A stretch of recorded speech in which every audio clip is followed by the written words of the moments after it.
बच्चों, हम cell chapter का पार्ट 1 डिस्कस कर चुके हैं और पार्ट 1 में हमने सेल के बारे में कुछ बेसिक बातें जानी थी। जैसे सेल क्या होती है, सेल को स्ट्रक्चरल और फंक्शनल यूनिट क्यों कहा जाता है, यूनिसेलुलर सेल क्या होती है, मल्टीसेलुलर सेल क्या होती है, यूनिसेलुलर ऑर्गेनिजम्स क्या होते हैं, उनके एग्जाम्पल्स हमने बताए थे। मल्टीसेलुलर ऑर्गेनिजम्स क्या होते हैं, उनके एग्जाम्पल भी हमने आपको बताया था। इसी के साथ साथ हमने लिविंग बीइंग और ह्यूमन बीइंग के बीच में डिफरेंस को क्लियर किया था, क्योंकि ये एक ऐसी चीज़ थी जिसके बारे में लोग बोलने को कुछ भी बोलते हैं लेकिन वो सेंस नहीं उसका क्लियर कर पाते हैं। इसके बाद से हमने सेल के साइज़ और शेप के बारे में पढ़ा था कि सेल की साइज़ कैसी होती है और शेप कैसी होती है, और साथ साथ में सेल से रिलेटेड कुछ फैक्ट्स हमने पढ़े थे, जैसे बिगेस्ट सेल कौन सी होती है और स्मॉलेस्ट सेल कौन सी होती है। ये सारी बातें हमने पार्ट 1 में डिस्कस कर लिया था, और अगर आपने वो वीडियो नहीं देखा है तो उस वीडियो का लिंक मैं नीचे डिस्क्रिप्शन बॉक्स में दे दूँगा, आप वहाँ से जाके उस वीडियो को देख लीजिएगा। आज के वीडियो में हम सेल चैप्टर का पार्ट 2 डिस्कस करने वाले हैं, और पार्ट 2 में हम ये डिस्कस करेंगे कि एक सेल के अंदर कौन कौन से पार्ट्स होते हैं, उनके नाम क्या क्या होते हैं, और कौन कौन से पार्ट्स की कौन कौन सा काम करते हैं। तो आपको क्या करना है, आपको बस वीडियो को पूरा देखना है, वो भी बिना स्किप किए। बाहुबली वाला डायलॉग फिर से मारूं क्या, बताइए? नहीं ना? तो बस आप समझ जाइए कि करना क्या है आगे। चलिए, पहले कुर्सी की सीट बेल्ट तो बांध लीजिए, चलते हैं फिर आगे चैप्टर की पढ़ाई करने के लिए। वीडियो में कुछ ऐसी बातें बताई जा रही हैं जिसको समझने के बाद से आपका बायोलॉजी सब्जेक्ट में इंटरेस्ट बहुत बढ़ने वाला है, इस बात की तो गारंटी मैं दे रहा हूँ। बस आप वीडियो को पूरा ज़रूर देखिएगा, वीडियो स्किप बिल्कुल मत कीजिएगा। एक सेल के कितने पार्ट्स होते हैं ये जानना अगर हम किताब से शुरू करें तो हमारे दिमाग में बहुत सी कन्फ्यूजन बनी रहेगी। तो मैंने आप लोगों की सुविधा के लिए इसको एक एग्जाम्पल से समझाने की कोशिश की है। आप पहले मेरी उस बात को समझिएगा और फिर जो है वो हम सेल के पार्ट्स को अच्छे से समझेंगे। मान लीजिए ये एक बाउंड्री है, इस बाउंड्री के अंदर एक घर है और इस घर के अंदर अलग अलग छोटे छोटे कमरे बने हुए हैं, और इस घर का एक ये मेन गेट है, और ये जो बाउंड्री बनी हुई है इस बाउंड्री के बाहर भी जो है एक गेट बना हुआ है। तो ये स्ट्रक्चर अगर आप समझ गए तो आप सेल के अंदर की स्ट्रक्चर को भी आसानी से समझ सकते हैं। बस हमें एक कॉम्परेटिव तरीके से देखना है। यहाँ बोर्ड पे आप सेल का फिगर भी देख सकते हैं। मैं इस फिगर से उस फिगर को जोड़ के आपको बताता चलूँगा, आप केवल बस ध्यान से मेरी बातों को सुनते जाइए और कॉन्सेप्ट्स को समझते चले जाइए। तो देखिए, जैसे ये एक बाउंड्री बनी हुई है, ये बाउंड्री बाहरी लोगों से और चोरों से हमारे घर को क्या करती है, प्रोटेक्ट करती है। इसी तरीके से इस घर के अंदर जो है अलग अलग कमरे बने हुए हैं, और अलग अलग कमरों में अलग अलग तरीके का काम होता है। जैसे ये मान लीजिए अगर किचन है तो यहाँ पे खाना बनने का काम होगा, ये अगर ड्राइंग रूम है तो इसमें मेहमानों के आने, रहने, नाश्ता पानी की व्यवस्था होगी। तो कहने का मतलब ये है कि जैसे एक घर के अंदर अलग अलग कमरे हैं और अलग अलग कमरे अलग अलग पर्पज़ के लिए इस्तेमाल होते हैं, उसी तरीके से सेल के अंदर भी अलग अलग पार्ट्स होते हैं और ये सारे पार्ट्स के अलग अलग काम होते हैं। तो हम जो है उन चीज़ों की डिटेल स्टडी करेंगे। बस आप फिगर से मिला दोनों की तुलना करते चले जाइए, आपको कोई दिक्कत नहीं आएगी। अब देखिए, जैसे घर के अंदर पापा होते हैं, पापा घर का डिसिप्लिन मेंटेन करते हैं, कब आपको खेलना है, कब आपको पढ़ना है, कब आपको घूमना है, कितने देर पार्टी में रहना है, ये सारी चीज़ों का कंट्रोल जो है वो पापा के पास रहता है। वैसे ही सेल के अंदर जो है वो कंट्रोल करने का काम, कौन सी एक्टिविटी कब होगी, सेल का ग्रोथ कब होगा, सेल का डेवलपमेंट कब होगा, सेल कब डिवाइड करेगी, ये जो है न्यूक्लियस तय करता है। तो इस तरीके से आप समझते चल रहे हैं ना कि ये दोनों में कितनी सिमिलरिटी है।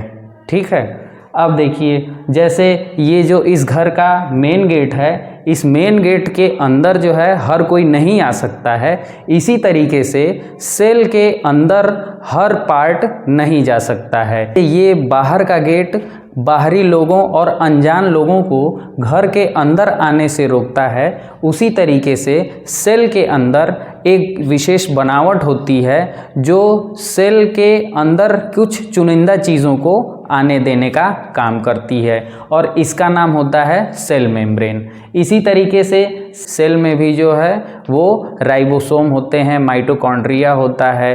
माइटोकॉन्ड्रिया को powerhouse of the cell कहा जाता है। इसका रीज़न जान लीजिए। जैसे हम इस घर में किचन जो होता है वो सेंट्रल पोर्शन होता है जहाँ पे खाना बनता है और खाना खाने से हमें एनर्जी मिलती है। इसी तरीके से सेल के अंदर जो माइटोकॉन्ड्रिया नाम का ऑर्गेनेल होता है उसके अंदर एनर्जी प्रोडक्शन होता है, इसीलिए हम माइटोकॉन्ड्रिया को powerhouse of the cell कहते हैं। घर के अंदर पापा जैसे हर चीज़ को कंट्रोल किए रहते हैं, डिसिप्लिन मेंटेन करते हैं, उसी तरीके से सेल के अंदर जो न्यूक्लियस होता है उस न्यूक्लियस के अंदर धागे जैसी बनावट पाई जाती है। इस धागे जैसी बनावट को हम क्रोमोसोम कहते हैं, और इन्हीं क्रोमोसोम्स पे जीन्स नाम की चीज़ें पाई जाती हैं। यही जीन्स जो हैं वो एक पीढ़ी से दूसरी पीढ़ी में किसी भी लक्षण को ट्रांसफ़र करने का काम करते हैं। सेल के अंदर कौन कौन से पार्ट्स होते हैं और उनके क्या क्या नाम होते हैं, इसको समझने के लिए हम एक नारियल का एग्जाम्पल ले रहे हैं। आप लोगों ने नारियल पानी तो बहुत पिया होगा, लेकिन आज उस नारियल पानी को एक नए नज़रिए से समझने की कोशिश करते हैं। तो देखिए, आपको याद होगा कि नारियल पानी को अगर छीला जाता है तो उसके 3 हिस्से होते हैं। एक बाहर हरा हिस्सा होता है, एक अंदर सफ़ेद वाला मुलायम हिस्सा होता है, और उसके अंदर जो है वो एक लिक्विड भरा रहता है। बहुत लोग क्या करते हैं कि लिक्विड पी लेते हैं और जो ऊपर की मलाई होती है उसको खाते भी हैं, उसको खाने का एक अलग मज़ा रहता है। मैं यहाँ आपको ये समझाना चाहता हूँ कि नारियल के एग्जाम्पल से हम सेल के अंदर जो पार्ट्स होते हैं उसको एक कॉम्परेटिव तरीके से समझ सकते हैं। तो देखिए, मैंने आपको बता दिया कि नारियल है, नारियल के अगर 2 हिस्से किए जाएंगे तो हमें इस फिगर से अच्छे से समझ में आ रहा है कि नारियल में एक सफ़ेद हिस्सा होगा और उसके अंदर एक लिक्विड भरा होगा। इसी तरीके से हमारी सेल की बनावट होती है, बस आपको उस तरीके को अपने अंदर समझना है। अब देखिए, यहाँ पे क्या है कि ये जो मुलायम हिस्सा है, ये मुलायम हिस्से का काम क्या है कि ये मुलायम हिस्सा अंदर के लिक्विड को बाहर जाने से रोकता है।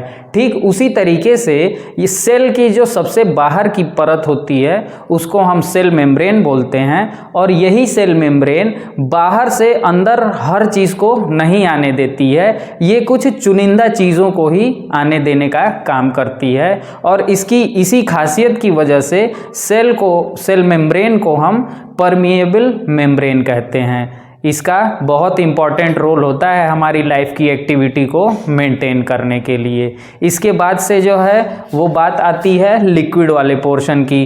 तो देखिए, नारियल में जैसे लिक्विड पोर्शन होता है उसी तरीके से सेल के अंदर भी जो है एक लिक्विड वाला पोर्शन होता है। इस लिक्विड वाले पोर्शन को हम साइटोप्लाज्म कहते हैं, और साइटोप्लाज्म के अंदर ही जो है सेल के सारे पार्ट्स पाए जाते हैं। अगर आपको ये एग्जाम्पल नहीं समझ में आ रहा हो तो मैं आपको एक दूसरा एग्जाम्पल देता हूँ। जैसे आप किसी फंक्शन में या पार्टी में जाते होंगे तो आपने देखा होगा कि जिस मैरिज हॉल में वो पार्टी हो रही होती है उस मैरिज हॉल में अलग अलग जगह पे अलग अलग काम होते हैं। जैसे मेहमानों के बैठने के लिए अलग जगह होती है, जयमाल स्टेज अलग होता है, खाने पीने का चाट फुल्की कॉर्नर अलग होता है, आइसक्रीम कॉर्नर अलग होता है, शादी के लिए अलग जगह बनी होती है। वैसे ही हमारे सेल के अंदर जो है सारे अलग अलग पार्ट्स होते हैं और सारे अलग अलग पार्ट्स अलग अलग काम करते हैं। तो मुझे उम्मीद है कि इन 2 एग्जाम्पल से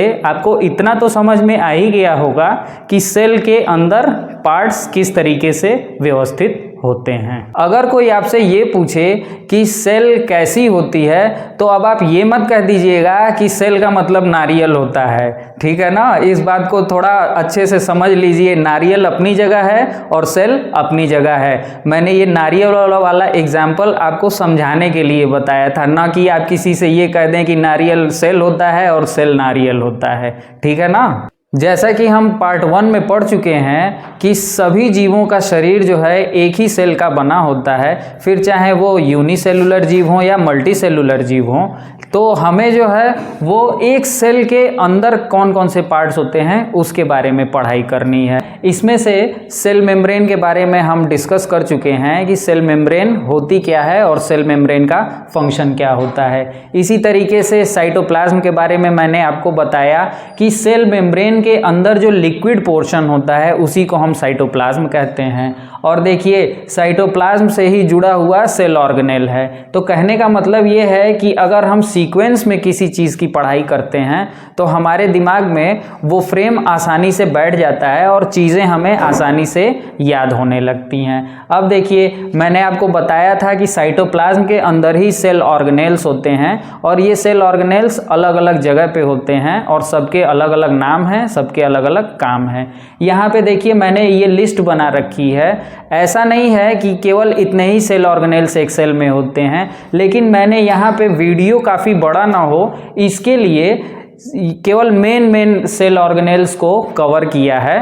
अब देखिए, मैंने आपको बताया था ना कि मंडप वाले एग्जाम्पल को अगर आप ध्यान में रखेंगे तो आप आसानी से जो है इस चीज़ को अच्छे से समझ पाएंगे। मैरिज हॉल में जैसे अलग अलग जगहें बनी हुई हैं, अलग अलग काम होते हैं, वैसे ही जो है सेल के अंदर हमारा जो सबसे पहला सेल ऑर्गेनेल है इसे हम माइटोकॉन्ड्रिया कहते हैं। माइटोकॉन्ड्रिया को powerhouse of the cell कहा जाता है। ऐसा इसलिए है क्योंकि माइटोकॉन्ड्रिया ही वो जगह होती है जहाँ पे सेल अपनी एनर्जी प्रोड्यूस करता है और एक सेल जो है वो कितना काम करती है तब जाके हमें एनर्जी मिलती है और हम फालतू की गेम खेल के फालतू की चीज़ों में अपना दिमाग लगा के उस एनर्जी को वेस्ट करते जा रहे हैं। तो इस चीज़ की बहुत वैल्यू है, आप इस चीज़ की वैल्यू समझिए। इसके बाद से हमारा अगला पार्ट है राइबोसोम का। राइबोसोम जो होता है वो सेल का एक बहुत इंपॉर्टेंट पोर्शन होता है। राइबोसोम जो होता है हमारी बॉडी में प्रोटीन के निर्माण में बहुत ज़रूरी होता है। इसके बाद से बात आती है ER। ER का फुल फॉर्म होता है एंडोप्लाज्मिक रेटिकुलम। बहुत से बच्चों को इसके बारे में कुछ भी नहीं पता है, तो आप अगर जान गए हैं तो आप शर्त लगा के अपने दोस्तों से इसका फुल फॉर्म पूछ सकते हैं और बदले में समोसे पकौड़ी भी खा सकते हैं। चलिए, अगला पोर्शन है हमारा न्यूक्लियस। न्यूक्लियस हमारे सेल का सबसे इम्पॉर्टेंट पार्ट होता है। ये सेल का हर फंक्शन को कंट्रोल करने का काम करता है और सेल के अंदर जो है वो थ्रेड लाइक स्ट्रक्चर पाई जाती है, इसी को हम क्रोमोसोम कहते हैं और क्रोमोसोम के अंदर ही जो है हमारा DNA पाया जाता है। अब इस DNA का फुल फॉर्म क्या होता है ये मुझे आप कमेंट बॉक्स में बताइएगा। हाँ, किसी सर्च इंजन का इस्तेमाल बिल्कुल मत कीजिएगा। मैं चाहता हूँ कि आप लोग बुक खोल के इन चीज़ों की स्टडी करें और तब मुझे कमेंट बॉक्स में आंसर दें। तो इस तरीके से हम ये देख रहे हैं कि न्यूक्लियस जो होता है वो हमारे सेल का सबसे इम्पॉर्टेंट रोल प्ले करता है। इसके बाद से बात आती है वैक्यूल्स और प्लास्टिड की। तो देखिए, माइटोकॉन्ड्रिया से लेके न्यूक्लियस तक ये सारे पार्ट्स ऐसे हैं जो प्लांट और एनिमल सेल दोनों में पाए जाते हैं, लेकिन वैक्यूल्स और प्लास्टिड ये दो ऐसी स्ट्रक्चर होती हैं जो केवल प्लांट सेल में पाई जाती हैं। तो आपको ये ध्यान रखना है कि वैक्यूल्स और प्लास्टिड जो है वो प्लांट सेल में पाई जाती हैं। पत्तियों के हरे रंग होने का सबसे बड़ा कारण है क्लोरोफिल। और पत्ती की जब बात हो रही है तो आप ये भी जान लीजिए कि पत्तियों को ही जो है वो किचन माना जाता है पौधों का, जहाँ पे पत्तियाँ अपना भोजन बनाती हैं और भोजन बनाने के बाद से हमको ऑक्सीजन गैस देती हैं और इस प्रोसेस को हम फोटोसिंथेसिस कहते हैं। सेल वॉल जो होती है वो प्लांट सेल में ही पाई जाती है। और आप उस नारियल वाले एग्जाम्पल को अच्छे से याद करिए। नारियल में आपको याद आ रहा होगा कि जो सबसे बाहर की कवरिंग होती है, जो हार्ड होती है, जो ग्रीन कलर की होती है, प्लांट सेल की सबसे बाहर वाली कवरिंग होती है और ये प्लांट्स को किसी भी तरीके के चोट और नुकसान से बचाने का काम करती है। तो बच्चों, इस तरीके से हमने सेल चैप्टर के पूरे कॉन्सेप्ट्स को अच्छे से डिस्कस कर लिया है। सारे पॉइंट्स जो है आप अच्छे से समझ चुके हैं। बस आपको करना ये है कि जो भी पॉइंट आपको क्लियर नहीं हो पा रहा है, आप मेरी वीडियोस देखते जाइए और सारे पॉइंट्स को क्लियर करते जाइए। आपको कोई दिक्कत नहीं आने वाली है। वीडियो अगर पसंद आया तो वीडियो को लाइक करिए, चैनल को सब्सक्राइब कीजिए। चैनल को सब्सक्राइब करने में देरी मत कीजिए, क्योंकि कबीरदास जी भी कह गए हैं, काल करे सो आज कर, आज करे सो अब। तो कल का क्या सोचना है, चैनल अभी सब्सक्राइब कीजिए, कल तो बहुत देर हो जाएगी। ठीक है ना? चलिए फिर मिलते हैं अगले वीडियो में।